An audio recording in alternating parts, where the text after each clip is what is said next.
Hello दोस्तों, क्या हाल चाल। मैं आपका दोस्त सहवाग स्टडीज़ आज लेकर आया हूँ मॉडर्न हिस्ट्री पूरी। तो मैंने देखा था यूट्यूब पे भी बहुत प्रॉब्लम है पूरी मॉडर्न हिस्ट्री एक्सप्लेन करने के लिए। कितनी वीडियो हैं, वो वीडियो बहुत सारी हैं, पर हैं कितने टाइम की, कोई 6 घंटे की, कोई 7 घंटे की, कोई 8 8 घंटे की, जिसमें बहुत वीडियो में तो फालतू की चीज़ बता रखी हैं जो हमारे एग्ज़ाम में कभी पूछी भी नहीं जाती। तो मैं आज आपको पूरी मॉडर्न हिस्ट्री करवाऊँगा, मॉडर्न इंडिया की, जिसमें सारी वो चीज़ होंगी जो एग्ज़ाम में पूछने वाली चीज़ है और फालतू का कुछ नहीं। तो चलिए शुरू करते हैं। तो पहला आता है advent of Europeans in India. Europeans India में कब आए थे? In AD 17th-18th century India became a centre of attraction for many European nation. तो इंडिया क्या था? सेंटर ऑफ अट्रैक्शन बन गया था 17th और 18th सेंचुरी में। सही है। Who were inspired by the script of adventure and discovery. Adventure और डिस्कवरी के लिए इंस्पायर्ड था ये।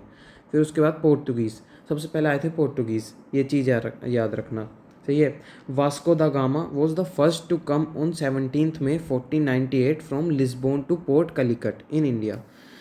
तो वास्को द गामा, नाम याद रखना। वास्को द गामा पहले आदमी थे जो इंडिया में आए थे लिस्बोन से पोर्ट कलिकट। कलिकट से आए थे, पोर्ट कलिकट पे आए थे लिस्बोन से। सही है। 17 में 1498 में। सही है। Almeida reach India in September 1505, build a fort at अज अजनादीवा मन्नौर एंड कोचिन। तो अल्मीडिया जो थे सितंबर 1505 में आए थे और उन्होंने एक फोर्ट बनाया था। कहाँ? अंजादीवा मन्नौर में एंड कोचिन में। ठीक है।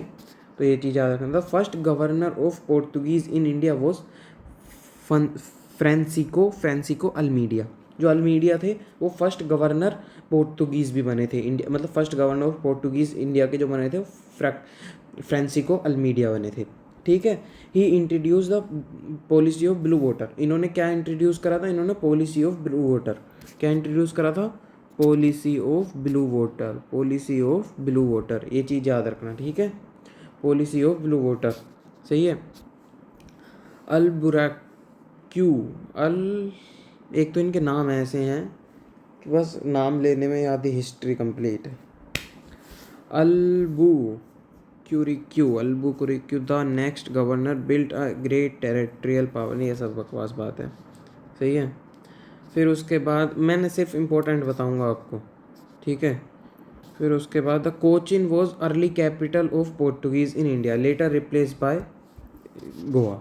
तो कोचीन जो थी वो पहले कैपिटल थी पोर्टुगीज़ की इंडिया में, फिर उसके बाद रिप्लेस हो गई गोवा से। ठीक है, इस चीज़ को याद रखना है। और ऐसा कुछ बताने वाला इसमें नहीं है। The Portuguese were able to establish their settlements near sea due, ये सब बकवास बात है, आता भी नहीं है। सही है।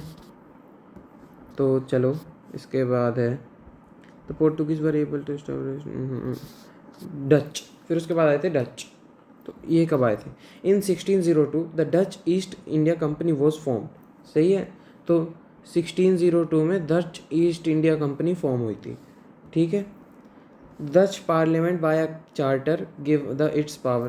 बेकार है। देखिए अब है the Dutch gradually set up factories at Masulipatnam में बनाई थी, पुलिकट में, सूरत में, बिमलीपट्टनम में, कारिकल में, चनीसुरा में। ये सब नहीं पूछा जाता ज़्यादा, मैं इन पे डीपली जाऊंगा नहीं। जो चीज़ पूछी जाएगी उसको अच्छे से एक्सप्लेन करा जाएगा।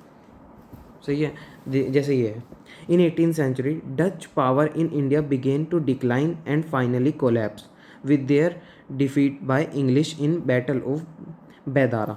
देखिए in 18th century Dutch power in India began decline and finally collapsed with their defeated by English in Battle of Bedara। Battle of Bedara 1759 में डच पावर ऑफ इंडिया जो थी, डच ने जो इंडिया पावर कर रखी थी, वो finally collapse और हार गई थी। किससे? इंग्लिश से। सही है। इंग्लिश ने हरा दिया था उन्हें। फिर उसके बाद आती है इंग्लिश ईस्ट इंडिया कंपनी। सही है। तो English East India company formed in AD 1600 by the merchant of London started trade with India. देखिए मर्चेंट ऑफ लंदन ने ट्रेड करना शुरू करा था इंडिया के साथ हैं। तो English East India company form हुई थी जब। तो it was chartered in 31 December 1600 by queen Elizabeth. किसने चार्टर्ड करी थी? ये क्वीन एलिजाबेथ ने। सही है, क्वीन एलिजाबेथ ने चार्टर करी थी। तो Jahangir permitted the East India company to establish factories at several places in the empire. देखिए अब याद रखना, किसने, कोई ये पूछा जाएगा किसने फैक्ट्रीज लगाने दी थी ईस्ट इंडिया कंपनी को, किसने इस्टेब्लिश करने में मदद करी, तो किसने करी थी? जहांगीर ने। किसने? जहांगीर ने। सही है। ग्रेजुअली कहाँ करी थी? आगरा में, अहमदाबाद में, बड़ौदा, ये सब चीज़ें ये नहीं पूछी जाएंगी। जो जो मैं बताऊंगा सिर्फ वही पूछा जाएगा कायदे में। तो सही है।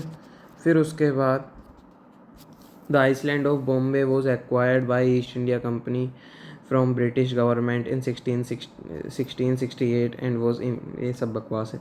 देखिए ये चीज़ याद रखना, ये चीज़ important. The first factory of English was established at Surat in 16। सब पहली जो फैक्ट्री लगाई थी इंग्लिश इंग्लिश जनों ने, तो वो कहाँ लगाई थी? वो लगाई थी कहाँ? सूरत में।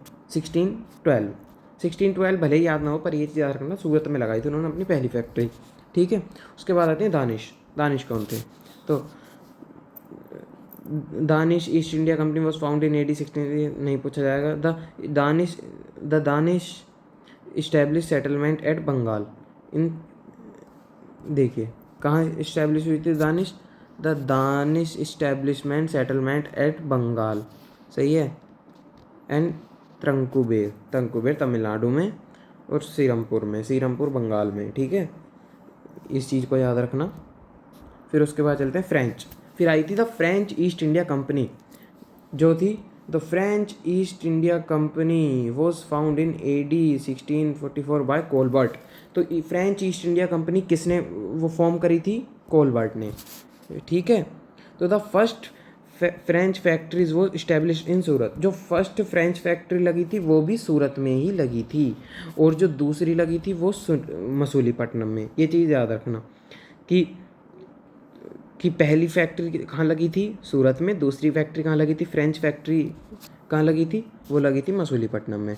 तो in Bengal they build a factory in Chandernagore near Calcutta.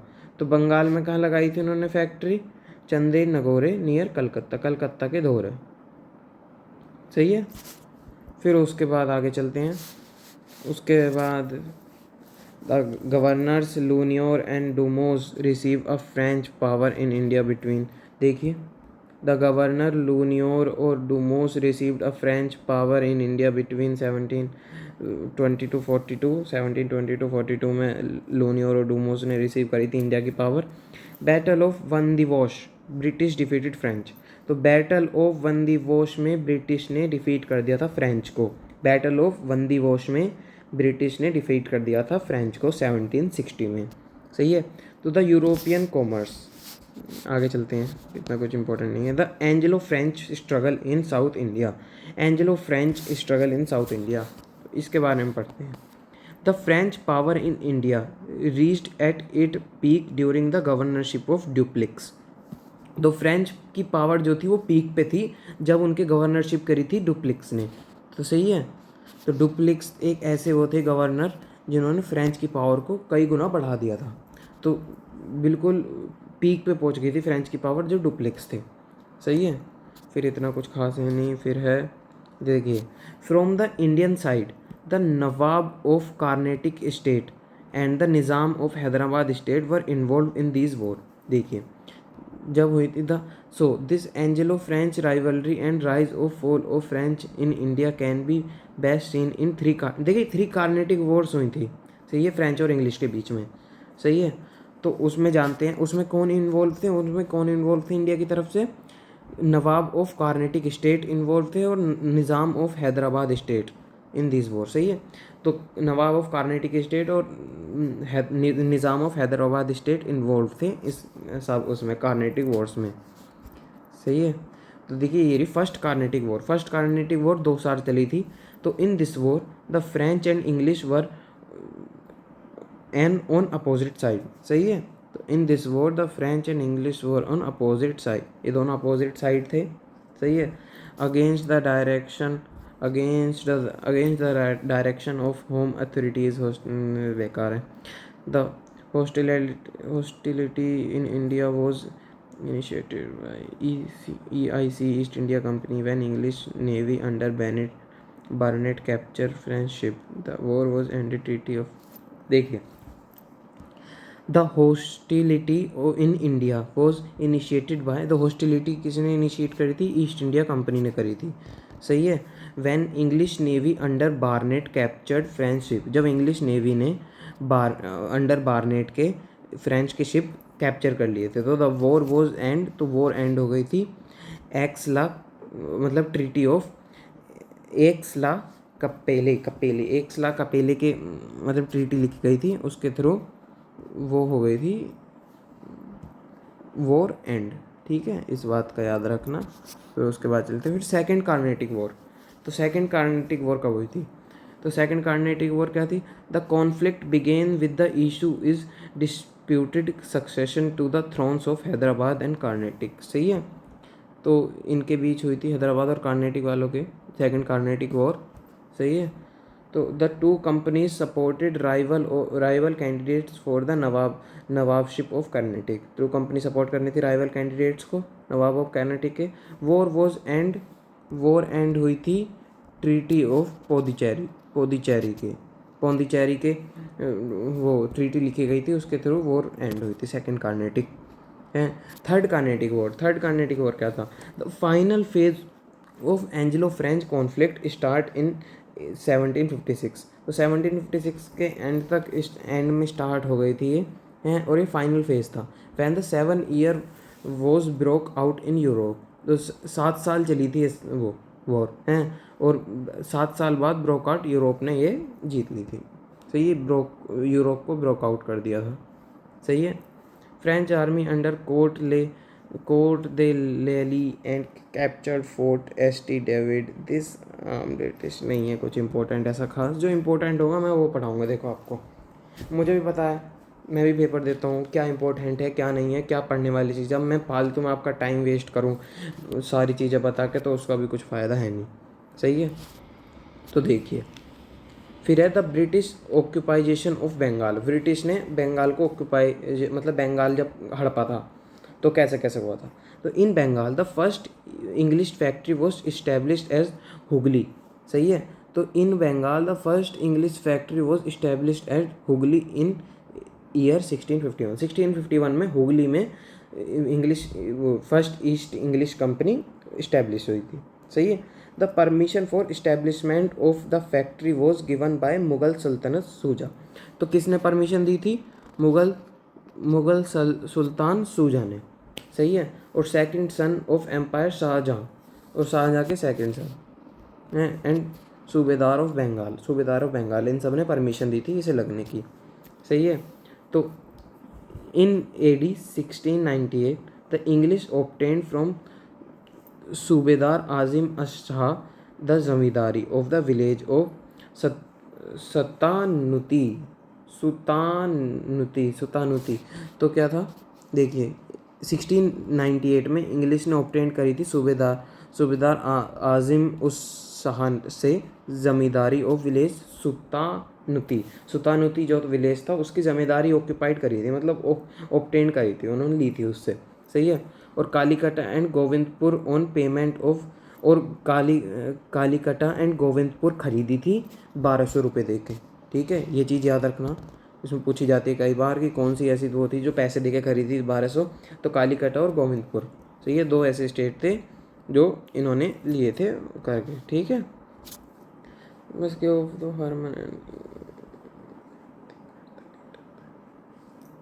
Cause of conflicts between the company and the, कुछ ऐसा कुछ खास नहीं है। फिर आता है the battle of Plassey, the most important battle, जिसके बारे में बहुत बार पूछा भी गया है, तो इस चीज़ को याद रखना। बैटल ऑफ प्लेसी क्या था? The beginning of British political sway over India may be traced to battle of Plassey, सही है। The beginning of British political sway over India may be traced the battle of Plassey in 1757। सही है, 1757 में battle of places शुरू हुई थी, किसमें, जब जब ब्रिंगिंग थी, मतलब बिगिनिंग थी, जब ब्रिटिश का शासन जो था, हमारा ब्रिटिश का शासन जो था, जब उभर रहा था धीरे धीरे धीरे धीरे करके, जब हमारा बैटल ऑफ प्लेसी हुई थी। कैसे हुई थी ये भी जान लेते हैं। The battle of Plassey took place between British East India company and nawab of Bengal. किसके बीच में हुई थी ये देखिए, तो कि ईस्ट इंडिया कंपनी के बीच में और नवाब ऑफ बंगाल के बीच में ये लड़ाई हुई थी, battle of Plessis.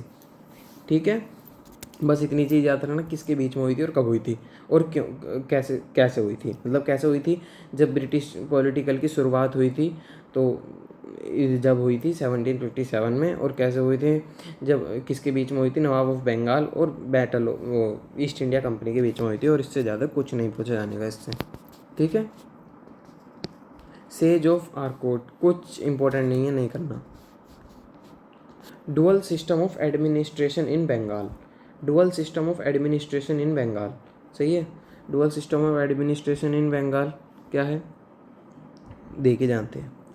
Clive gave the responsibility of collecting diwani to the Indians and appointed two deputy Devans.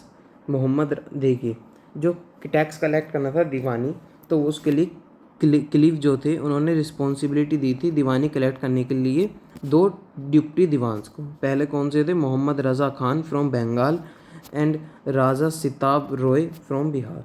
इसे याद रखना, मोहम्मद राजा खान कौन से थे, बंगाल के, और राजा सिताब रॉय कौन से थे, बिहार के। इन्हें क्या दी थी, इन्हें एक ड्यूटी दी थी दीवानी कलेक्ट करने के लिए इंडियन से।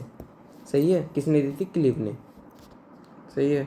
The nizamat function, the British gave the additional responsibility to deputy nazim to Mohammad Raza Khan. The deputy nazim को भी रिमूव नहीं है, कुछ इंपॉर्टेंट ऐसा खास इसमें।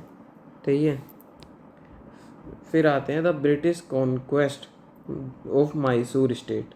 Mysore state most important state है, मैसूर, बहुत चर्चा है मैसूर की भी, तो आइए जानते हैं। Two brother Devaraja and Nanjaraja controlled real power of, देखिए, two brother Devaraja and Nanjaraja control real power in the state and become the de facto rulers. तो दो भाई थे, देवराजा और नांजराजा, जो इसके रूलर थे, किसके, मैसूर के। सही है, इन्होंने विजयनगर एम्पायर वो करा था, विजयनगर एम्पायर खड़ा करा था पूरा। तो in 1761 Hyder Ali overthrew Nanjaraj and establish the rule. तो 1761 में हैदर अली ने नांजराजा को हरा दिया था और ये हड़प लिया था मैसूर। सही है, तो फिर तो क्या होती है, फिर तो वॉर ही होती है। तो आइए वॉर के बारे में जानते हैं क्या क्या हुआ था। तो पहली हुई थी फर्स्ट एंग्लो मैसूर वॉर। तो फर्स्ट एंग्लो मैसूर वॉर क्या था, तो the rise of Hyder Ali was seen as a source of danger of British power in India. तो हैदर अली वो क्या था, हैदर अली एक बहुत ख़तरनाक आदमी था। जब राइज ऑफ हैदर अली हुआ तो ब्रिटिश को भी डर लगने लगा था। सही है, एक टाइम पे ब्रिटिशर्स को डर लगने लगा था हैदर अली से, क्योंकि हैदर अली इतना ख़तरनाक आदमी था। सही है, तो हैदर अली कौन था, बहुत ख़तरनाक आदमी था जिसने ब्रिटिशर्स को भी डरा दिया था एक टाइम पे। सही है, इसमें ऐसा कुछ खास है नहीं बताने लायक। ये है the panic stricken Madras government was forced to sign a humanity treaty, the treaty of Madras. देखिए, द पैनिक स्ट्राइक मतलब मद्रास गवर्नमेंट ने एक ट्रीटी साइन करवा दी थी, ट्रीटी ऑफ मद्रास, कब, 4 अप्रैल 1769 को। ठीक है, फिर हुई थी सेकंड एंग्लो मैसूर वॉर। सही है, सेकंड एंग्लो मैसूर वॉर में क्या हुआ था, the mutual distrust and refusal of English to fulfil the terms of treaty with Hyder when he attacked by the Marathas. Hyder पे मराठास भी अटैक कर रहे थे। Hyder found French more helpful in meeting with military demands for gun. देखिए, हैदर क्या करता था, हैदर ने फ्रांस से मदद मांगी। फ्रेंच से लड़ाई हुई थी इंग्लिश की, शुरू में मैंने आपको बताया था। तो अब हैदर ने उनसे मदद मांगी नए नए वेपन्स लेने के लिए, कि इंग्लिश पे तो ज़्यादा अच्छे वेपन्स थे, बढ़िया वो थे। तो फिर the outbreak of American war, the independence of French and alliance of American Warren Hastings extremely suspicious of Hyder Ali relation with the French. Warren Hastings को भी मतलब सुपिशियस थे, मतलब बहुत उसे दिक्कत थी हैदर अली से जब उनके रिलेशन फ्रांस से अच्छे हो गए थे। हैं तो under the condition of English attempt the capture to Mahe the Hyder Ali considered to be under protection. मतलब हैदर अली ने उन्हें हिला के रख दिया था, एक बात याद है। सेकंड एंजेलो मैसूर वॉर में कुछ नहीं है, हैदर अली ने हाथ मिला लिया था फ्रेंच से, जिसमें जो इंग्लिश रूलर थे उनकी हवा टाइट हो गई थी, बाकी और कुछ नहीं है। फिर उसके बाद आती है थर्ड एंजेलो मैसूर वॉर। तो इसमें क्या हुआ था? The growing power of Mysore and success of Tipu in strengthening and position of undertake various internal reform made the British the Maratha and the Nazim. देखिए, थर्ड वॉर तक उन्होंने 2 वॉर में वो करा था, मैसूर ने बहुत मतलब सक्सेस करी थी, 2 बार हरा दिया था। तो फिर क्या करा था? Lord Cornwallis worked on the anti Tipu suspicious on the of the Nizam and the Marathas and arrange an alliance with the against Tipu. देखिए, टीपू ने क्या करा था? टीपू ने मराठास से लड़ाई ले रखी थी, टीपू ने निज़ाम से लड़ाई ले रखी थी। तो लॉर्ड कॉर्नवालिस ने ज़्यादा कुछ नहीं करा। लॉर्ड कॉर्नवालिस ने क्या मंगाया? अलायंस बनाई एक। अलायंस मतलब उनके साथ मिलके टीपू को हराने की वो करी साजिश। सही है। तो फोर्थ एंग्लो वॉर में क्या हुआ था? तो one of the reason of war was the desire of Tipu to avenge the humiliating defeat of third. देखिए, वॉर डिज़ायर होने का वो क्या था? टीपू को बहुत ही बुरी हार मिली थी थर्ड एंग्लो वॉर में। सही है। Humiliating by the treaty of, देखिए ह्यूमिलेटेड करा था ट्रीटी ऑफ श्रीरंगापट्टनम से। सही है। Tipu began the aid of fortification of captain. Lord Wellesley attack Tipu and Tipu died while fighting. तो टीपू मर गया था फाइटिंग के दौरान, लॉर्ड वेस्ली ने अटैक करा था। इस चीज़ को याद रखना बस। फिर उसके बाद चलते हैं मराठास ने क्या करा था? जब मराठास के एंग्लो मराठा वॉर हुई थी, तो अब देख लेते हैं। जो फर्स्ट एंग्लो मराठा वॉर थी वो कब हुई थी? वो हुई थी 1775 से 1772, जो जिसमें हुई थी ट्रीटी साइन सूरत की। सही है। सेकंड जो थी वो 1803 से 1806 तक चली थी, जिसमें ट्रीटी साइन हुई थी ट्रीटी ऑफ बसीन। सही है। थर्ड क्या थी? 1817 से 1818 और annexation of Pune in British territory. सही है, इस चीज़ को याद रखना।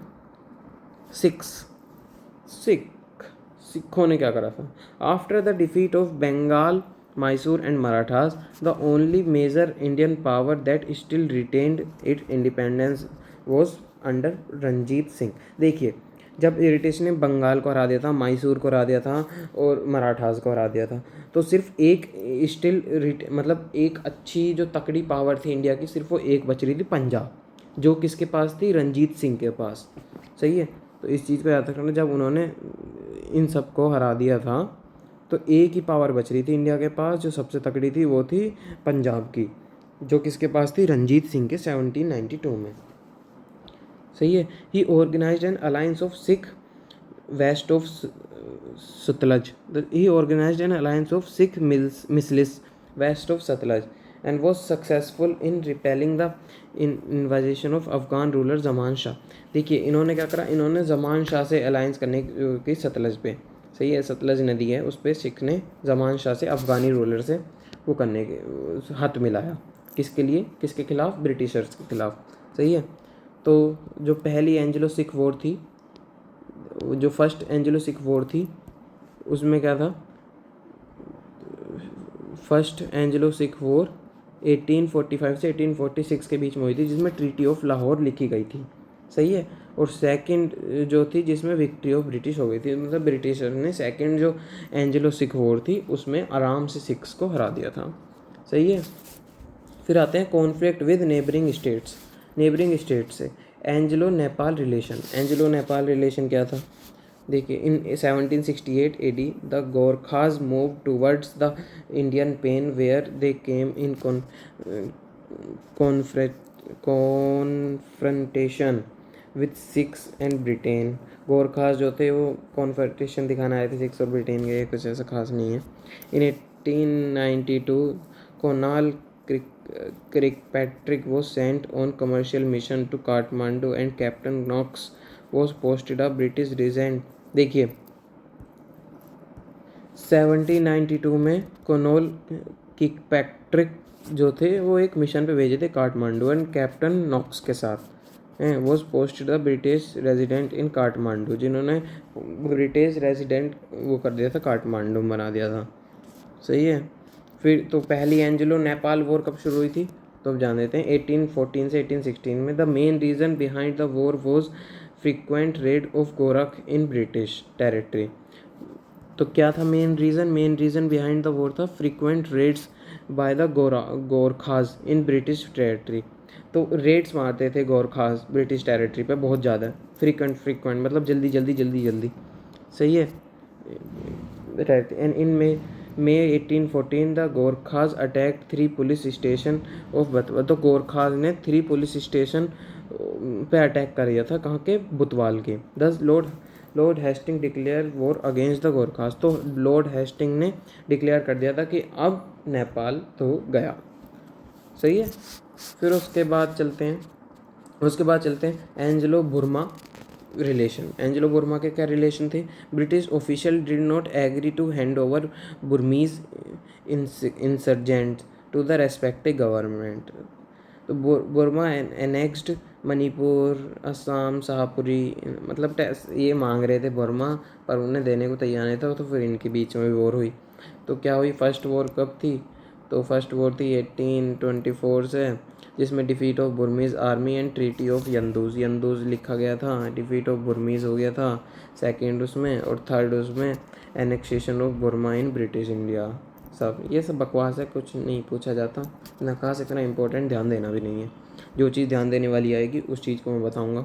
Angelo Afghan relation. Anglo Afghan के क्या रिलेशन थे। After the death of Timur Shah Durrani the war was succession broke out among his 23 sons. Fateh Khan and Dost Mohammad attacked as king makers and, मतलब उन्होंने जब after the death of Timur Shah Durrani की डेथ हुई थी, तो उसके 23 लड़कों ने फतेह Khan and Dost Mohammad attacked the king maker and try to मतलब ये है बकवास, नहीं पूछा जाने का। मैं बता रहा हूँ जो पूछने वाली चीज़ है वो मैं बताता हूँ अच्छे तरीके से, और फालतू में इतना ध्यान देना भी नहीं है आपको भी और मुझे भी।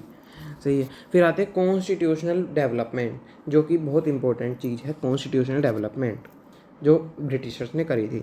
तो रेगुलेटिंग एक्ट कब आया था। रेगुलेटिंग एक्ट आया था 1773 में। तो इसमें क्या हुआ था, the governor of Bengal was elevated to the position of governor general of Bengal. तो गवर्नर ऑफ बंगाल जो थे उन्हें बना दिया गया था गवर्नर जनरल ऑफ बंगाल। ठीक है इसमें। और द सुप्रीम कोर्ट वो setup at Kolkata headed by Elijah Impey. The supreme court setup हो गई थी कलकत्ता में, headed by Elijah Impey. Elijah Impey ने हेड करी थी। जो सुप्रीम कोर्ट कब हुई थी, रेगुलेटिंग एक्ट में हुई थी 1773 के कलकत्ता में। सही है। फिर उसके बाद आती है Pitt's India act. Pitt's India act क्या था, तो the act establish 6 commissioner for the affair of India. तो इसमें एक्ट में क्या था, 6 कमिश्नर मतलब इस्टेब्लिश करे गए थे अफेयर ऑफ इंडिया के लिए। ठीक है। The body known as board of control was exercise, ये सब बकवास बात है। तो charter act most important acts. 4 charter act निकाले थे हर 20-20 साल के गैप में। ठीक है। तो पहला चार्टर एक्ट है, the power of board of control was concentrated in the hand of president वो virtually became the cabinet minister. देखिए तो जब power of board of control थी वो जो बोर्ड ऑफ कंट्रोल की पावर थी वो प्रेसिडेंट के हैंड में थी, वो virtually became the cabinet minister, जो फिर बन गया था कैबिनेट मिनिस्टर ऑफ इंडिया। सही है। फिर उसके बाद आई थी दूसरा चार्टर एक्ट। दूसरे चार्टर एक्ट में क्या था, the act abolish the monopoly of the company in India accept the field of T. तो इस एक्ट में सारी कंपनियों की मोनोपोली ख़त्म कर दी गई थी एक्सेप्ट टी। तो चाय की सिर्फ चाय को छोड़ के सारी monopoly British East India company की ख़त्म कर दी गई थी इस एक्ट में। सही है। फिर उसके बाद आता 20 साल बाद चार्टर एक्ट 1833। तो the act abolish the trading activities of the company and henceforth it became purely administrative body. तो क्या था, जो ट्रेडिंग एक्टिविटी थी कंपनी की वो भी ख़त्म कर दी गई थी और it became purely administrative body, purely administrative body बन गई थी। और दो गवर्नर जनरल ऑफ बंगाल था, जो गवर्नर जनरल ऑफ बंगाल बनाया था पहले चार्टर एक्ट में, नहीं पहले चार्टर एक्ट कह रहा हूँ, पहले रेगुलेटिंग एक्ट में, तो उसे अब इस चार्टर एक्ट में गवर्नर जनरल ऑफ इंडिया बना दिया गया था। और विलियम बेंट्रिक बने थे पहले गवर्नर जनरल ऑफ इंडिया। कौन बने थे? विलियम बेंट्रिक बने थे पहले गवर्नर जनरल ऑफ इंडिया। तो अब आता है चार्टर एक्ट, हर 20 साल बाद आता। तो इस बार लास्ट वाला चार्टर एक्ट था, उसमें क्या करा था, the number of director were reduced. सही है, नंबर ऑफ डायरेक्टर रिड्यूस कर दिए थे। कितने कर दिए थे इसमें लिखा, मैं बताता हूँ, शायद हाँ 24 से 18 कर दिया गया था उनका। वो 24 डायरेक्टर थे, उसे रिड्यूस करके 18 कर दिया गया था, 18 कर दिए थे। सही है। और open competitive exam for requirements और सिविल सर्वेंट। और इस एक्ट में क्या लाया था, मतलब किसी भी सिविल सर्विसेज के लिए, जैसे आप पुलिस में ज्वाइन होना चाहते हो, किसी भी चीज़ में ज्वाइन होना चाहते हो, तो उसके लिए एक एग्ज़ाम देना ज़रूरी हो गया था। अभी तक कुछ ज़रूरी नहीं था, पर इस चार्टर एक्ट के बाद उसके लिए एक एग्ज़ाम देना ज़रूरी हो गया था। The approval of the crown was made necessary for all appointment of councillor both central and provincial. सही है। तो जो क्राउन का अप्रूवल था वो नेसेसरी कर दिया गया था किसी भी अपॉइंटमेंट के लिए, काउंसलर के लिए, बहुत सेंट्रल और प्रोविंशियल के लिए। ठीक है, इस बात को याद रखना। फिर उसके बाद आते हैं government act of India. Government of India act 1858 में आया था। Government of India act, the power of govern was transferred from East India company to British crown. तो जो ब्रिटिश क्राउन थे उन पे सारी पावर चली गई थी ईस्ट इंडिया कंपनी से। सही है। The governor general was given the title of viceroy. जो गवर्नर जनरल थे उन्हें टाइटल मिल गया था किसका? वाइसरॉय का। सही है। और he represent secretary of state. किसे रिप्रेजेंट करते थे ये? सेक्रेटरी ऑफ स्टेट, स्टेट के सेक्रेटरी को। ठीक है। फिर उसके बाद चलते हैं Indian council act. Indian council act 1861 क्या था? Provincial legislative council introduced. Council of governor is known as imperial legislative council. तो प्रोविंशियल लेजिस्लेटिव काउंसिल इंट्रोड्यूस हुई थी, तो काउंसिल ऑफ गवर्नर को क्या कहते थे हम? Imperial legislative council. तो high courts established. High court कब इस्टेब्लिश्ड हुई थी? इंडियन काउंसिल एक्ट में हुई थी। और कब? 1665 में इस्टेब्लिश। हाई कोर्ट एक्ट कब हुआ था? 1861 में। पर हाई कोर्ट इस्टेब्लिश कब हुई थी? 1865 में। इस बात को याद रखना। Morley Minto reforms. Morley Minto reforms क्या है? तो मोरले मिंटो रिफॉर्म्स क्या है? द मोरले मिंटो रिफॉर्म्स और Indian council act separated electorate from Muslim. देखिए, इसे मुस्लिम को सेपरेट कर दिया था इलेक्टोरेट से, मतलब जो भी इलेक्शन वगैरह करते थे मुस्लिम को सेपरेट कर दिया गया था। सही है। इनडायरेक्ट इलेक्शन होने लगे थे। They can discuss the budget and also cross questioning can be done. मतलब सब वही होने लगा था, इनडायरेक्ट इलेक्शन कर दिए थे और सब नॉन ऑफिशियल बन रहे थे। सही है। फिर उसके बाद आता गवर्नमेंट ऑफ इंडिया एक्ट और मॉन्टेज क्लेम्सफोर्ड रिफॉर्म। तो इसमें क्या था? देखिए, the bicameral legislature at the centre, right to vote to women. Right to vote to women आ गया था। सही है। कब आया था? गवर्नमेंट ऑफ इंडिया एक्ट और मॉन्टेग्यू क्लेम्सफोर्ड रिफॉर्म्स में आ गया था राइट टू वोट। सही है। Of women. Separate electorates were further extended to Sikh in Punjab and non ब्राह्मण इन। सेपरेट इलेक्टोरेट्स कर दिए थे किसके लिए? सिख के लिए पंजाब में और नॉन ब्राह्मण्स के लिए मद्रास में। ठीक है। फिर आया था गवर्नमेंट ऑफ इंडिया एक्ट, ये हो गया। फिर आया था Indian independence act. Indian independence act कब आया था? 1947 में आया था। ठीक है। तो इसमें क्या था? The act provided the setting up the act provided for setting up of two independent dominions to be known as India and Pakistan from। मतलब इंडिया एक्ट क्या था? दो एक सेपरेट देश बना दिए गए थे, एक इंडिया और एक पाकिस्तान। ऐसा कुछ इसमें खास है भी नहीं, ये चीज़ याद रख लेना बस। सही है। फिर उसके बाद आते हैं गवर्नर जनरल ऑफ बंगाल। तो गवर्नर जनरल ऑफ बंगाल कौन कौन बने थे और कैसे कैसे बने थे ये सब जानते हैं। चलिए शुरू करते हैं। तो पहले गवर्नर जनरल ऑफ बंगाल कौन थे? Warren Hasting. वैरन हेस्टिंग कौन थे? पहले गवर्नर जनरल ऑफ बंगाल थे। तो ये तो इन्होंने क्या क्या करा था?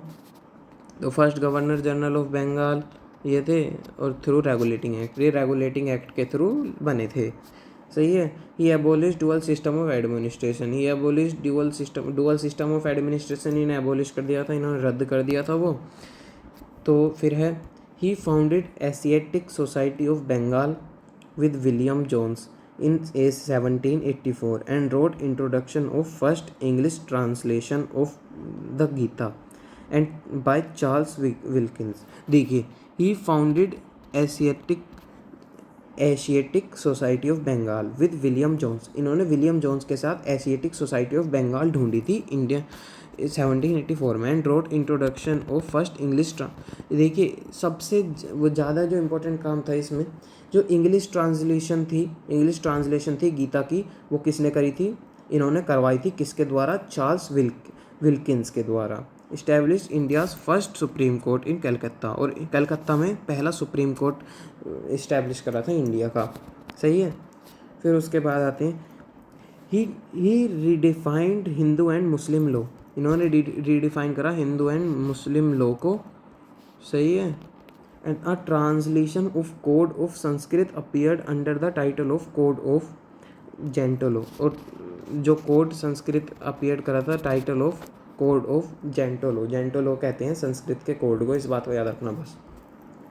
और क्या करा था इन्होंने? और करा था इन्होंने first Anglo Maratha war during. इन्होंने फर्स्ट एंग्लो मराठा वॉर लड़ी थी, एंड किया था ट्रीटी ऑफ सलवाई से। और इन्होंने सेकंड एंग्लो मैसूर वॉर भी लड़ी थी, और ट्रीटी ऑफ मैंगलोर। सही है। और रोहिला वॉर भी लड़ी थी। तो और इन्होंने ज़्यादा कुछ नहीं करा, बस इतना सब चीज़ याद करना। फिर उसके बाद आया था लॉर्ड कॉर्नवालिस। फिर उसके बाद कौन बने थे? दूसरे गवर्नर जनरल ऑफ बंगाल बने थे lord Cornwallis. First person to codify law. सही है। तो लॉ को कोडिफाई करने वाले पहले इंसान बने थे ये लॉर्ड कॉर्नवालिस। सही है। उसके बाद he started the permanent settlement of Bengal. इन्होंने क्या स्टार्ट करा था? परमानेंट सेटलमेंट करा था स्टार्ट बंगाल में। वो आगे चल के पढ़ते हैं परमानेंट सेटलमेंट भी क्या है क्या नहीं। सही है। He created a post of district जज। He is called father of civil service in India. तो इन्होंने क्या करा था? डिस्ट्रिक्ट जज बना दिया था, मतलब डिस्ट्रिक्ट जज की एक पोस्ट रख दी थी। और इन्हें हम क्या कहते थे? इन्हें कहते थे father of civil service in India. Civil services के फादर क्या कहा जाता था इन्हें। और third Anglo Mysore war and treaty of Srirangapatnam and he undertook. मतलब इन्होंने थर्ड एंग्लो मैसूर वॉर लड़ी थी और ट्रीटी ऑफ श्रीरंगपट्टनम में ली थी। सही है। फिर उसके बाद आते हैं सर जॉन शोरे। सही है। इन्होंने क्या करा था? सर जॉन शोरे इंट्रोड्यूस फर्स्ट चार्टर। इन्होंने फर्स्ट चार्टर एक्ट इंट्रोड्यूस करा था सर जॉन शोरे ने। सही है। सर जॉन शोरे ने क्या करा था? फर्स्ट चार्टर एक्ट इंट्रोड्यूस करा था। Famous for policy of non interference. ये फेमस किस चीज़ के लिए थे? पॉलिसी ऑफ नॉन इंटरफेरेंस, किसी भी चीज़ में इंटरफेरेंस ना करने के लिए ये होते। Battle of Kharda between Nizam and Marathas. इन्होंने क्या लड़ी थी? बैटल ऑफ खारला लड़ी थी निज़ाम और मराठास के बीच की। ठीक है। फिर है लॉर्ड वेस्ले। तो फोर्थ एंग्लो मैसूर वॉर में हमने पढ़ा था इनका नाम। फोर्थ एंग्लो मैसूर वॉर जिन्होंने टीपू सुल्तान को मारा था। सही है। टीपू सुल्तान को मारा था इन्होंने फोर्थ एंग्लो मैसूर वॉर में। सही है। फिर उसके बाद सेकंड एंग्लो मराठा वॉर भी लड़ी थी इन्होंने। He bore the censorship of press act. सही है। इन्होंने क्या लड़ी थी? इन्होंने सेकंड एंग्लो मैसूर वॉर लड़ी थी ये सेंसरशिप ऑफ प्रेस एक्ट के कारण है। फिर उसके बाद सबसे इम्पोर्टेंट काम जो इन्होंने करा था, इन्होंने क्या करा था?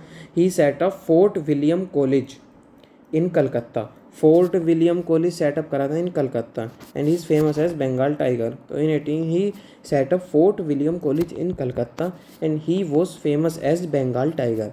तो इन्हें बंगाल टाइगर के नाम से जाना जाता था। और इन्होंने क्या करा था? एक फेमस काम, इन्होंने विलियम कॉलेज जो था, फोर्ट विलियम कॉलेज, वो इस्टेब्लिश करा था। ठीक है, लॉर्ड वेस्ले ने। तो इसके बाद आते हैं सर जॉर्ज बेलो। सर जॉर्ज बेलो ने क्या करा था, वेलोर, ये सब इतना इम्पोर्टेंट भी नहीं है। लॉर्ड मिंटो फर्स्ट, बस ये बात रखते हैं। ट्रीटी ऑफ अमृतसर ली थी इन्होंने, ट्रीटी ऑफ अमृतसर ली थी जब रंजीत सिंह थे, जब पंजाब बची थी, बताया था मैंने आपको। फिर आते हैं लॉर्ड हास्टिंग। लॉर्ड हास्टिंग ने भी एंग्लो नेपाल वॉर लड़ी थी, इतना कुछ खास इन्होंने भी नहीं करा, मतलब गवर्नर जनरल बने हुए, वैसे बहुत इंपॉर्टेंट थे ये भी। फिर उसके बाद आते हैं गवर्नर जनरल ऑफ इंडिया। तो विलियम बेंट्रिक जो थे वो बने थे पहले गवर्नर जनरल ऑफ इंडिया। तो the first governor general of India is William Bentinck. Regarded as the father of modern western education in India. तो इन्हें कैसे, किस नाम से जाना जाता था? इन्हें जाना जाता था father of modern western education in India. Modern western education in India के नाम, father of modern western education in India के नाम से किससे जाना जाता था? विलियम बेंट्रिक को। सही है। फिर उसके बाद इन्होंने सबसे ज़्यादा इम्पोर्टेंट काम करा था ये, the first medical college was opened इन कलकत्ता। इन्होंने फर्स्ट मेडिकल कॉलेज ओपन करवाया था कलकत्ता में, हैं। और treaty of friendship with Ranjit Singh के साथ फ्रेंडशिप की ट्रीटी साइन करी थी। सही है। फिर उसके बाद इन्होंने introduction of English in college, सब कॉलेज में, मतलब कॉलेजेस में इंट्रोडक्शन करवाया था इंग्लिश लैंग्वेजेस का। सही है। फिर उसके बाद आए थे sir Charles Metcalfe. Sir Charles Metcalfe ने ज़्यादा तो कुछ नहीं करा, पर फेमस फॉर प्रेस लॉ के कारण फेमस हुए थे, which liberated the press in India. He is known as liberator of press. इन्हें किस नाम से जाना जाता था? लिबरेटर ऑफ प्रेस के नाम से जाना जाता था। ये चीज़ याद रखना, सर चार्ल्स मेटकाल्फ को किस नाम से जाना जाता था? लिबरेटर ऑफ प्रेस के नाम से जाना जाता था। फिर आए लॉर्ड ऑकलैंड आए, जिन्होंने फर्स्ट अफ़गान वॉर लड़ी, डेथ ऑफ रंजीत सिंह को मारा था इन्होंने। सही है। और अफ़गान वॉर लड़ी थी पहली। सही है। फिर आए लॉर्ड एलन बोरो। तो ये brought an end of Afghan war end करी थी, अबोलिश स्लेवरी, कुछ ऐसा खास कर नहीं। वॉज अपॉइंटेड फर्स्ट, देखिए क्या कहा था, was appointed as first governor of Sindh के पहले गवर्नर भी बने थे लॉर्ड एलन बोरो। सही है। फिर उसके बाद आए लॉर्ड हार्डिंगे आए उसके बाद। तो first Anglo Sikh war and treaty of Lahore, first Anglo Sikh war लड़ी थी और ट्रीटी ऑफ लाहौर, ऐसा कुछ इन्होंने भी खास नहीं करा। फिर उसके बाद आए लॉर्ड डलहौसी। इन्होंने क्या करा था? इन्होंने अबोलिश करा था टाइटल एंड पेंशन और टाइटल को अबोलिश कर दिया था। विडो रीमैरिज एक्ट ला दिया था इन्होंने। विडो रीमैरिज एक्ट किसने लाया था? लॉर्ड डलहौजी ने क्या लाया था? Window remarriage act. सही है, ये चीज़ याद रखना। फिर उसके बाद इन्होंने introduction of railway telegraph and postal system. इन्होंने किस चीज़ का इंट्रोडक्शन करा था? रेलवे टेलीग्राफ का करा था और पोस्टल सिस्टम का करा था इंडिया में इंट्रोडक्शन। सही है। और इन्होंने क्या लाया था? चार्टर एक्ट 1853 भी यही लेके आए थे। चार्टर एक्ट 1853 भी यही लेके आए थे। फिर उसके बाद गवर्नर जनरल ऑफ इंडिया को वाइसरॉय ऑफ इंडिया कह दिया गया था। तो वाइसरॉय ऑफ इंडिया, तो लॉर्ड कैनिन बने थे first, the last governor general and first viceroy of India. Last governor general and first viceroy of India कौन थे? Lord Canning. Withdrew doctrine of lapse. फिर उसके बाद transfer of control from East India company to the crown, मतलब हाँ सही है, तो चीज़ हमने पढ़ी ली। इन्होंने क्या करा था? ईस्ट इंडिया कंपनी का जो पावर थी वो क्राउन को दे दी थी। क्राउन होता है मतलब एक बहुत राजा कह सकते हैं। क्राउन एक इंग्लिश राजा के नाम पे कर दी थी सारी वो पावर, ईस्ट इंडिया कंपनी के जो नाम पे थी। किस में करी थी? The government of India act में कर दी थी, इन्होंने लागू करा था ये भी। सही है। फिर उसके बाद आती है इंडियन काउंसिल्स एक्ट। इन्होंने इंडियन काउंसिल एक्ट भी पास करा था 1861 का। 1861 का इंडियन काउंसिल एक्ट भी पास करा था इन्होंने। फिर उसके बाद बने लॉर्ड एल्गिन। लॉर्ड एल्गिन ने क्या करा, the most important event of his time was separation of Wahhabi movement of the fantastic Muslim of north. कुछ इतना इम्पोर्टेंट नहीं। लॉर्ड जॉन लॉरेंस ने क्या करा था, he created Indian forest department. इन्होंने इंडियन फॉरेस्ट डिपार्टमेंट बनाया था, ये चीज़ याद रखना, सही है। और setting up of the high courts at Calcutta, Bombay and Madras. इन्होंने हाई कोर्ट्स बनाई थी कलकत्ता, बॉम्बे और मद्रास में, सही है। और open the telegraphic communication in Europe, और यूरोप में टेलीग्राफिक कम्युनिकेशन ओपन करी थी। फिर उसके बाद आए थे lord Mayo opening of Rajkot college in Kathiawar and Mayo college in Ajmer.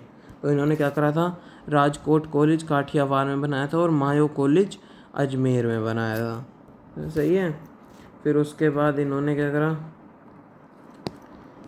फिर इन्होंने establishment of department of agriculture in commerce. तो इन्होंने एस्टिब्लिशमेंट करा था किसका, department of agriculture in commerce में, सही है। फिर उसके बाद आए थे लॉर्ड नॉर्थ कुक। तो इन्होंने क्या करा था, कुक का रिवोल्ट टुक प्लेस, इतना कुछ इम्पोर्टेंट ये भी नहीं है। लॉर्ड लाइटन, इन्होंने भी कुछ इतना खास नहीं करा था, बस ये जान लीजिए कि he was also called the vice Roy of reverse character. तो रिवर्स कैरेक्टर के वाइस रॉय किसे कहा जाता था, लॉर्ड लाइटन को कहा जाता था, सही है। फिर उसके बाद आए lord Ripon. The first factory act in 18 to improve labour condition के इम्प्रूवमेंट करा था इन्होंने। और तो इन्होंने भी ऐसा कुछ खास नहीं करा। Appointment of education commission under chairmanship of sir William Hunt. Education commission का अपॉइंटमेंट करा था इन्होंने, किसके under chairmanship of William Hunter के, सही है।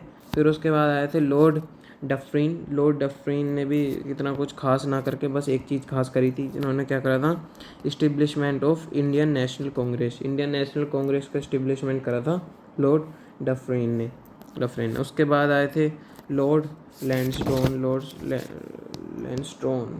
इन्होंने क्या करा था, इन्होंने setting up a Durand commission in 1893 to define the Durand line between India and Afghanistan.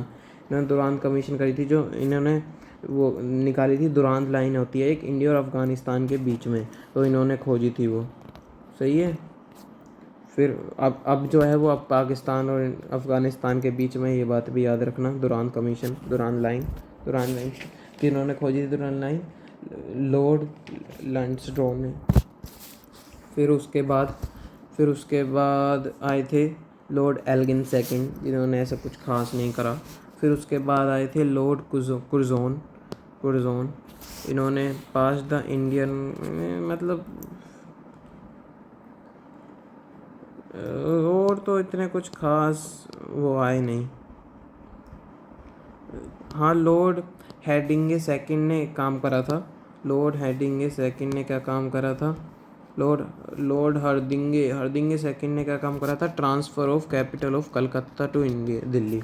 जो कलकत्ता थी हमारी, उसकी इंडिया की कैपिटल, उसे क्या कर दिया था, उसे दिल्ली कर दिया था, बस ये चीज़ याद रखना, सही है।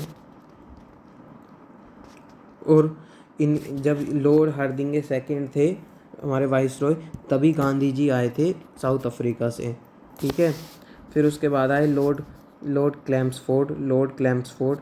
Formation of home rule league by Annie Besant and Tilak. इन्होंने क्या, formation of home rule league हुई थी इनके अंडर, किसके द्वारा, एनी बेसेंट और तिलक के द्वारा, सही है। और Lucknow pact between the Congress, Lucknow pact हुआ था इनके under between the Congress and Muslim League. Congress और मुस्लिम लीग जब आपस में भिड़ गए थे। जलियांवाला बाग भी इनके अंडर ही हुआ था, सही है, जलियांवाला बाग भी इनके अंडर ही हुआ था। फिर उसके बाद appointment of SP Sinha as governor of Bihar. इन्होंने क्या अपॉइंटमेंट कर दिया था, appointment SP Sinha governor of Bihar, जो थे the first Indian became to a governor. SP Sinha कौन थे? फर्स्ट इंडियन थे जो गवर्नर बने थे। सही है। फिर उसके बाद आए lord Reading, Moplah rebellion in Kerala, Moplah rebellion in Kerala in 1921। सही है। फिर उसके बाद इन्होंने, इनके अंडर क्या हुआ था? चोरी चोरा इंसिडेंट भी हुआ था इनके अंडर 5 फरवरी को।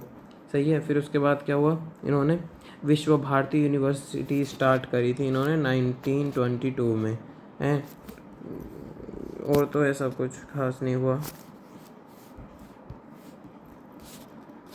एस्टिब्लिशमेंट ऑफ स्वराज पार्टी, हाँ, इस्टिब्लिशमेंट ऑफ स्वराज पार्टी हो गई थी। CR दास और मोतीलाल नेहरू ने स्वराज पार्टी बनाई थी। CR दास और मोतीलाल नेहरू ने क्या बनाई थी? स्वराज पार्टी बनाई थी 1922 में। सही है। फिर उसके बाद आए थे लॉर्ड इरविन। इनके पास क्या हुआ था? Visit of Simon commission to India in 1928 and boycott the commission of the Indians. हाँ सब।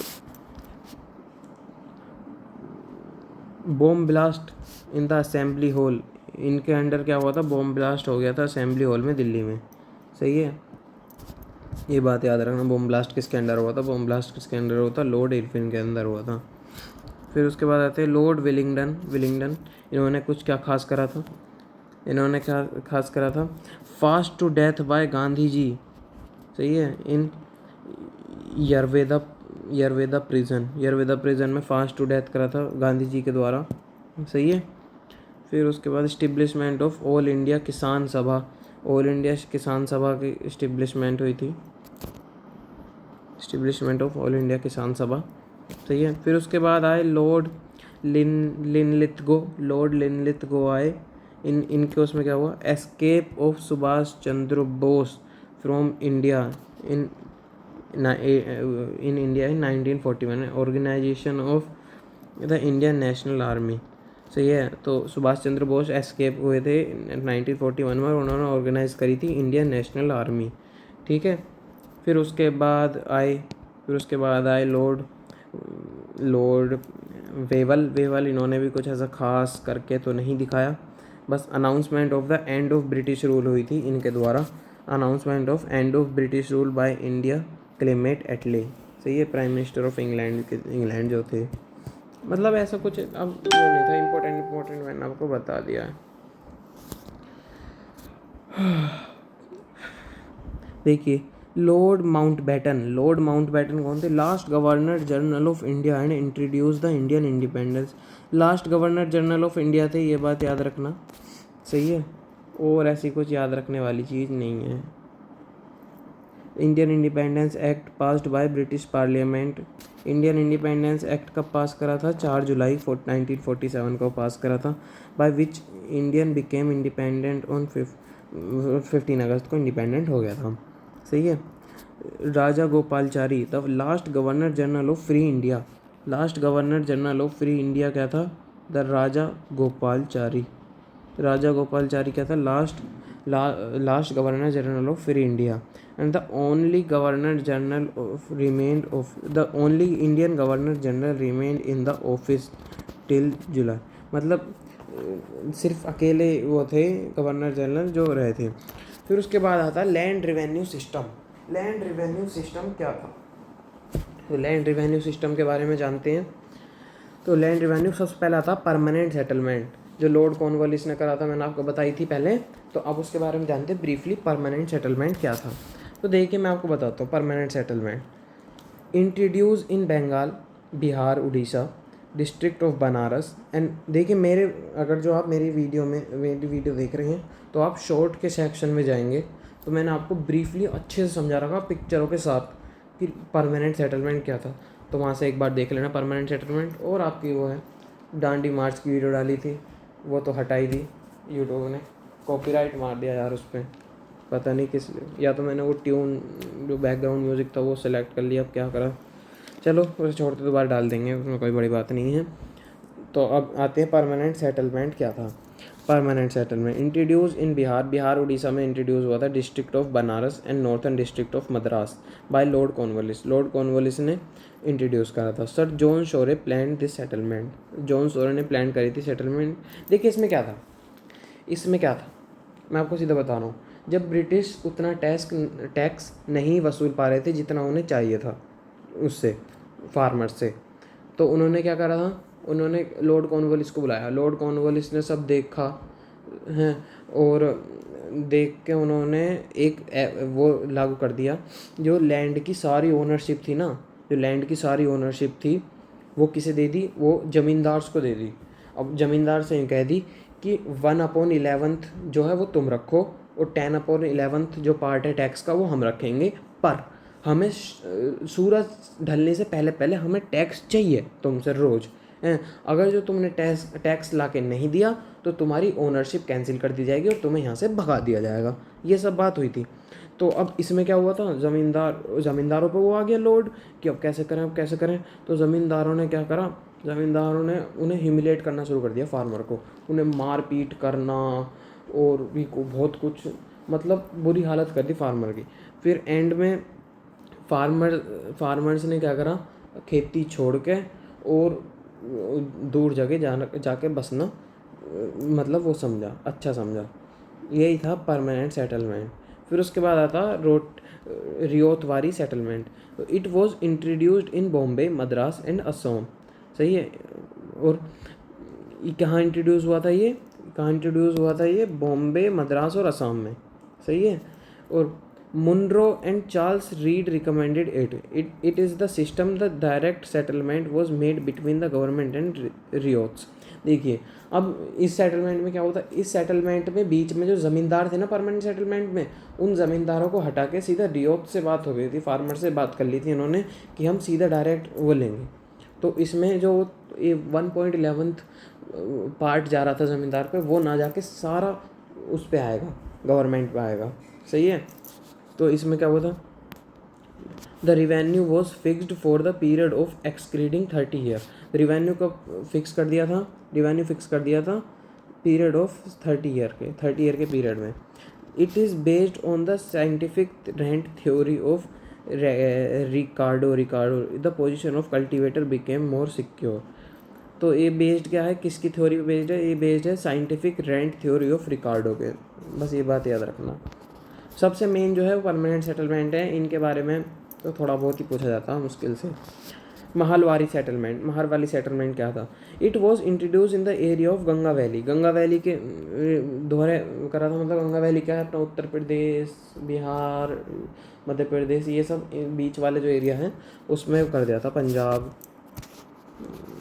तो इसमें शुरू करा था ये मालवारी सिस्टम। तो इसमें क्या था मालवारी सिस्टम में, तो मालवारी सिस्टम में क्या था, in this system a settlement was made with the village with maintained a form of common ownership known as bhaichara और with mahals which were group of village revenue were periodically revise. तो in this system a settlement was made up with village. तो इस system में क्या था, settlement थी वो villages से सीधा वो करी गई थी। तो एक फॉर्म था कॉमन ओनरशिप का जिसका नाम था भाईचारा, और विद महाल्स के साथ। और where we grouped a village, मतलब एक फॉर्म्स वो कर दिया था लैंड ओनरशिप का, भाईचारा, और जिससे रिवेन्यू कलेक्ट होता रहता था, और ज़्यादा कुछ इंपॉर्टेंट है नहीं। तो तुलकदारी सिस्टम क्या था, in the district of Oudh के डिस्ट्रिक्ट में there existed another system known as taluqdari. The government entered into an agreement with the taluqdar. इसमें भी गवर्नमेंट ने कितने 30 साल का एग्रीमेंट साइन करवाया था तुलकदार से। द तुलकदार कलेक्ट, इसमें भी ज़मींदार की तरह इसमें 30 साल का वो साइन कर दिया तुलकदार क्या था, वो ज़मींदार की तरह ही, जैसे बंगाल में ज़मींदार थे ऐसे ही ओध में तुलकदार हो गए, बाकी सब सेम था। सही है। बस तुलकदार पे जो ज़मींदार पे क्या था, पूरी लैंड ओनरशिप का राइट्स था कि वो हमारी लैंड है, उसे ही हटा के तुलकदार पे क्या कर दिया, तुलकदार बस एक टैक्स कलेक्ट करने वाली चीज़ बन गया, उन पे कोई लैंड ओनरशिप नहीं थी। सारी लैंड ओनरशिप किस पे, ब्रिटिशर्स पे। और तुलकदार और वो परमानेंट सिस्टम और तुलकदारी सिस्टम बाकी सब सेम है। बस ये चीज़ याद रखना, जो ज़मींदार है उनकी जगह तुलकदार साइन कर लिए गए थे, और तुलकदार के पास कोई भी राइट्स नहीं था लैंड्स का, जिसमें कि ज़मींदार के ऊपर सारा राइट्स था लैंड्स का। सही है। फिर उसके बाद आता रिवोल्ट ऑफ 1857। तो रिवोल्ट ऑफ 1857 क्या है, तो क्या है इसके कॉजेज़, पॉलिटिकल पॉलिटिकल कॉजेज क्या है इसके? Nana Saheb was refused pension as he was adopted son of Peshwa Bajirao. तो नाना साहेब जो थे वो रिफ्यूज कर दिया था पेंशन, क्योंकि वो एक एडोप्टेड सन थे किसके? पेशवा बाजीराव सेकंड के। सही है। अवध अवध अवध कौन था? लखनऊ। अवध को कहते लखनऊ। वो annexed in 1856 on the charge of maladministration and Jhansi was annexed by owning a doctrine of lapse. सही है। जो अवध था वो कब्जा कर लिया था अवध पे 1856 में, चार्ज ऑफ माल एडमिनिस्ट्रेशन के कारण। और झांसी पे, ये थोड़ा सा वो PDF बनाने में गड़बड़ हो गई, मैं बता देता हूँ इसमें क्या लिखा है पीछे। इसके पीछे लिखा है Jhansi was annexed owning doctrine of lapse. Doctrine of lapse के कारण झांसी भी वो कर लिया गया था। सही है। फिर उसके बाद आता है मिलिट्री डिस्क्रिमिनेशन। क्या था मिलिट्री डिस्क्रिमिनेशन?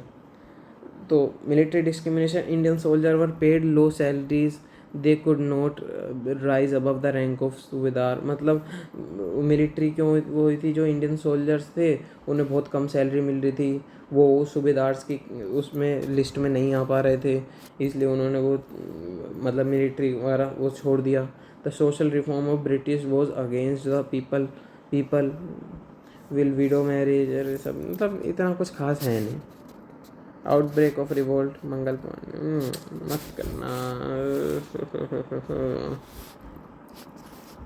सुप्रेशन ऑफ रिवोल्ट क्या था? देखिए, दिल्ली वॉज कैप्चर्ड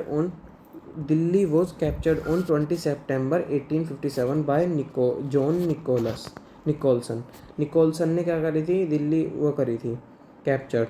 और Bahadur Shah second was deported on Rangoon. Bahadur Shah second कहाँ थे? डिपोर्ट कर दिए थे रंगून में। Where he died in 1862। कब ख़त्म हो गए थे? 1862 में मर गए थे। हिज सन वर शॉट डेड इन दिल्ली। और इनका सन को कहाँ? दिल्ली में मार दिया गया था। Jhansi was captured by Hugh Rose ने झांसी कैप्चर्ड करी थी ऑन 17 जून में 18। Rani Lakshmibai dead in the battlefield. Rani Lakshmibai battlefield में मर गई थी, वो तो सबको पता है, पर जितने हिम्मत रानी लक्ष्मीबाई ने करी थी उतने ना कोई कर पाएगा। देखिए रानी लक्ष्मीबाई के बारे में कुछ। रानी लक्ष्मीबाई निकनेम मनु। रानी लक्ष्मीबाई जो थी उनका निकनेम क्या था? मनु। वॉज मैरिड टू राजा गंगाधर राव। तो किससे शादी करी थी उन्होंने? राजा गंगाधर राव से। सही है। और Rani did not surrender and died fighting at Kalpi near Jhansi during. तो इन्होंने वो मतलब सरेंडर नहीं करा था, फाइट करना वो करा था, भले ही इनकी मृत्यु हो गई थी उसमें ही, पर कहाँ? कल्पी नियर झांसी के पास एक कल्पी जगह है उसमें। सही है। Kanpur was recaptured on. Kanpur किसने रिकैप्चर्ड करा था? कानपुर रिकैप्चर्ड करा था कॉलिन कैंपबेल ने। सही है। और लखनऊ किसने रिकैप्चर करा था? लखनऊ करा था हैवलॉक एंड ओट्रम ने। सही है। नाना साहेब मतलब इतना कुछ खास है नहीं, ये नहीं आने का, जो आएगा मैं आपको बता दूंगा, अच्छे तरीके से समझा दूंगा। Causes behind the failure of revolt.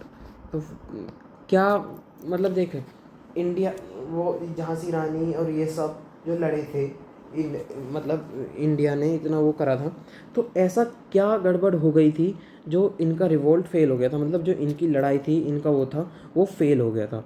तो मैं बताता हूँ। सबसे बड़ी बात, लैक ऑफ यूनिटी की सबसे बड़ी कमी थी, and poor organisation of the revolt, और lack of common motive for. देखिए, एक तो सब साथ नहीं थे। जब भी किसी चीज़ में यूनिटी नहीं होती तो उसमें दिक्कत आती ही आती है। सही है। और क्या हुआ था? और जो चुगलीबाज लोग होते हैं, सम ऑफ द रूलर्स लाइक स्कंध्याज, निज़ाम और होलकर्स हेल्प ब्रिटिशर।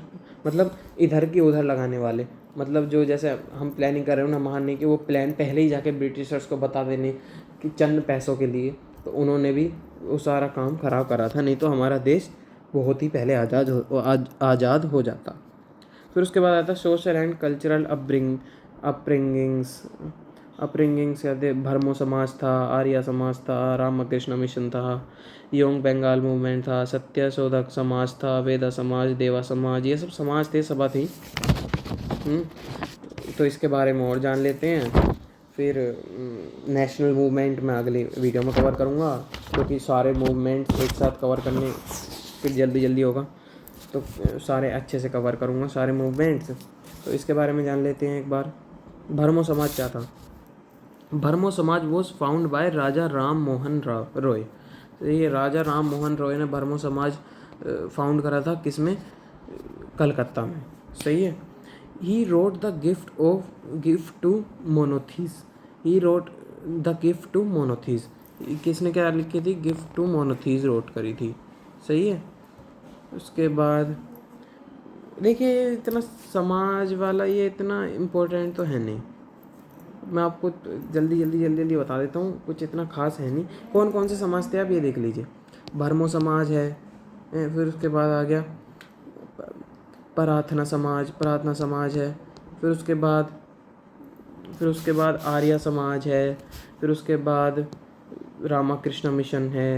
भरमो समाज है, प्रार्थना समाज है, फिर उसके बाद आर्य समाज है, फिर उसके बाद रामाकृष्ण मिशन है, फिर उसके बाद यंग बंगाल मूवमेंट है। मतलब नहीं पूछा जाता सारे एग्ज़ाम में इनके। ये मान लीजिए अब ये आधे घंटे का टॉपिक है, 1 नंबर का मुश्किल से आएगा, तो इसमें आप अपना टाइम वेस्ट करके तो कुछ फ़ायदा करने के नहीं हो हैं। और मैं भी आपका टाइम वेस्ट करके कुछ फ़ायदा नहीं कर रहा हूँ इसमें। जो मैंने अभी तक बताया है उसे आप, जो मैंने हाईलाइट भी करवाई हैं चीज़ें, उसे आप एक बार अच्छे से पढ़ लेना, लिख लेना, और अच्छे से हो जाएगा। और 2 बार वीडियो देखोगे तो और अच्छे से हो जाएगा। तो चलिए, आज के लिए तो इतना ही। नेशनल मूवमेंट है, नेशनल मूवमेंट्स हैं, नेशनल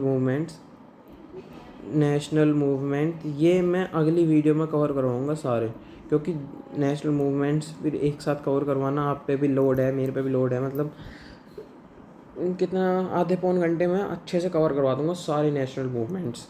अभी ही मतलब कल परसों में वीडियो आ जाएगी।